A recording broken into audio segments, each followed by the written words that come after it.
even though I took a couple swipes at it. And then maybe just why you put that out there and how we should factor it into our thinking. Yeah, I think it is related to the freedom from, freedom to. So, you know, freedom from, you chase the wrong drivers out, and then freedom to, now we can deal with the right drivers. But you end up not doing it kind of deeply enough.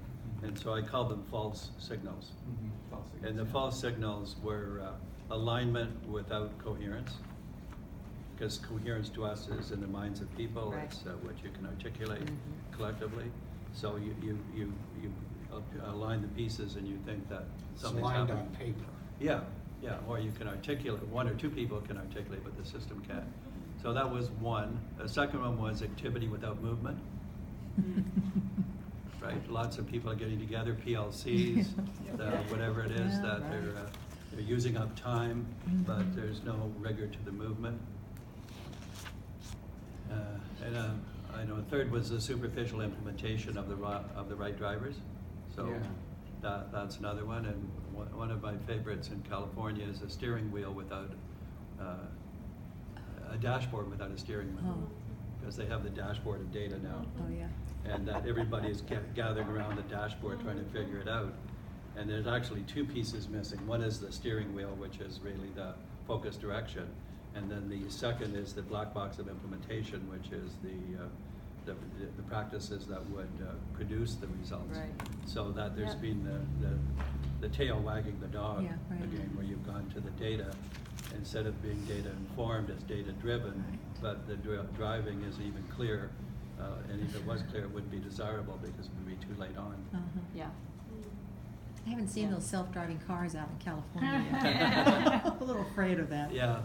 So what is superficial implementation? Give another example or two of that look like. I mean, it's really, sounds like a really good caution. Yeah. Well, I think you must be disappointed when you have districts where you're like, they're excited to show you something, you're like, well, now we gotta talk about what you're doing because you're actually kind of still, you know, pawing with this instead of getting deep with it. Well, let me use an illustration from research, and then I'll answer the bigger question.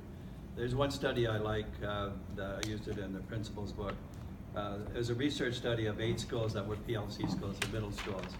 And they, when the researchers asked questions, they were all PLCs, asked questions like, to teachers, a survey, to what extent do you value teachers working together? All 8 of them were up, 85, 90%. And several questions like that were about working together and collaboration. That when they ask the following question, like questions like this, to what extent do you work with other teachers examining student work, and as a result of that changing pedagogy to get better results? Then it differentiated out. 4 of the schools said, yeah, that's what we do. Other 4 didn't say that.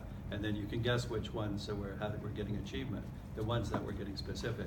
So the superficial implementation was the endorsement of collaboration. And the precise implementation was the, I call it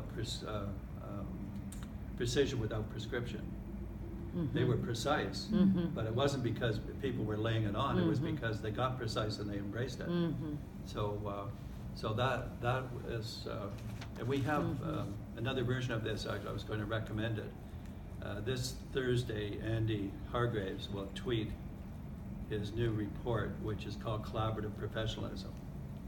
And it's a very good piece of work because it sorts out what is good collaborative professionalism and what isn't. And is grounded very well in a lot of case studies in 3 or 4 different countries, and well written as usual for him. So I would recommend that. And within that, although he doesn't put it as sharply as I do, we, on the autonomy collaboration, when I present this, I say autonomy is not autonomy is, let's see, autonomy is not isolation. We have a word for isolation, it's called isolation. Autonomy is when you're good on your own because you've been interacting with groups back and forth, you contribute to the group, you learn from the group, and those things go together. So I think you see, this is what we've then now seen, is that you don't choose between autonomy and collaboration. You do both, and you have them feed on each other. And that's why site-based management is a mistake, because it's too autonomous, as too detached from the rest of the system.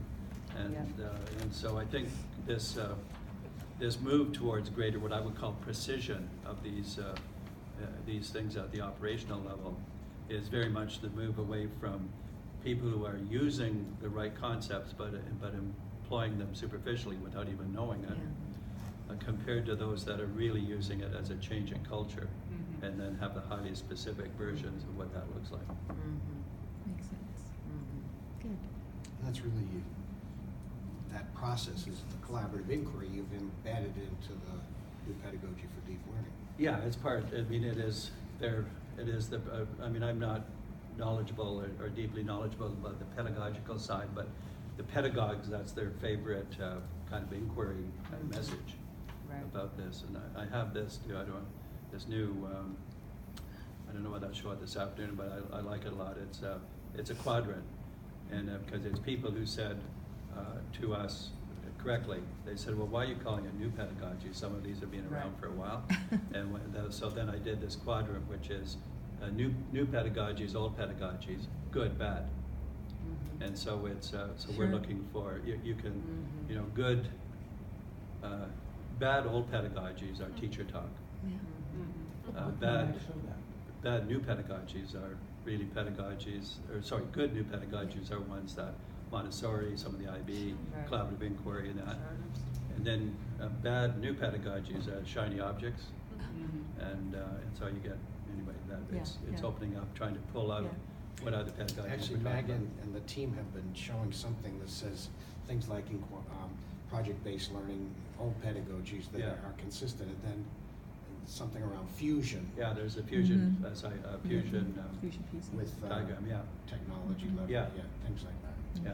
The one other connection that I'm making, that I don't know if we shared this at the Summer Institute in San Diego, but Saul Rubenstein's research on discretion, goal alignment, psychological safety, shared decision making. I mean, I think a lot of what you're talking about in terms of autonomy versus isolation, we have some other research emerging around those sort of attributes of partnership that I think are also consistent with what you're articulating, which is, again, I think so, helpful. Yeah, we're very interested in Saul's work, and you kind of hooked us up to that. And Santiago, I just asked him to do a 2-pager.